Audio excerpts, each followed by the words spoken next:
Okay, let's give you guys some more practice. So here, differentiate this. Okay, so press pause and have a go.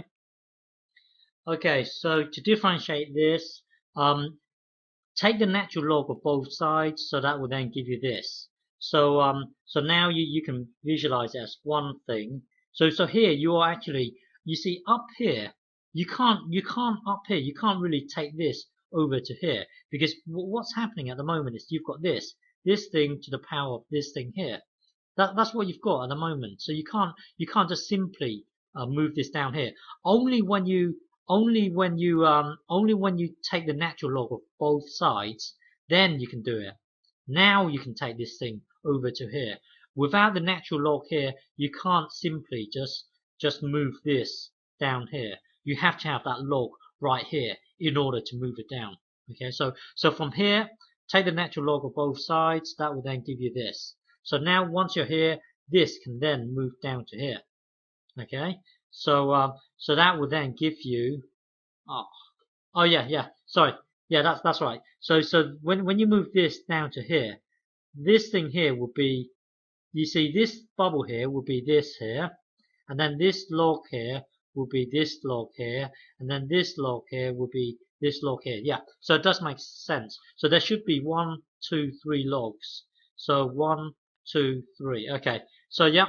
Okay. So now yeah. So that will then take you to here, and then differentiate both sides. So if you differentiate this, it will then give you this. Okay. Because really, when you differentiate this, it will be 1 over y, and then you've got to times y prime here. So that well, this here gets multiplied to the top, giving you this.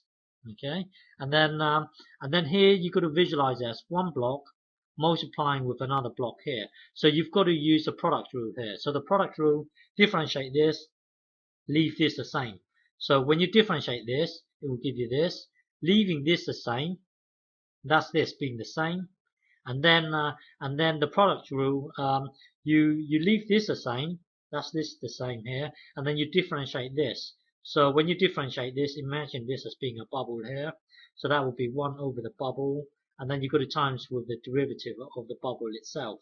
So that will then give you this. Well, anyway, if you use the product rule to differentiate this, it will then give you this thing here.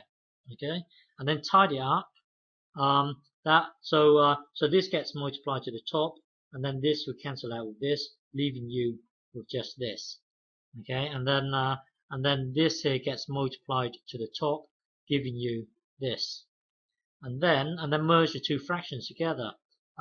Same denominator, so you can merge the two together. That will then give you this, and then times both sides by y. So remember, originally y was log of x to the power of log of x. So this was the original y here. So from here, times both sides by this y here. That's this y here, and then it will give you this. And then get yourself a graph plotter. Plot the red line here represents our original y. The blue line represents a derivative. So it does kind of make sense here. There's a turning, looking at the red line, there's a turning point somewhere in this region here. Looking at the blue line, it does cross over the 0 somewhere around here. Okay, and then on this side here, it's going negative, negative, negative. Looking at the derivative, it is in the negative, negative, negative. And looking at the red line, it's going uphill here. Looking at the blue line, it is in the positive realm. So this does kind of make sense. Well, anyway, this here is our derivative. Okay.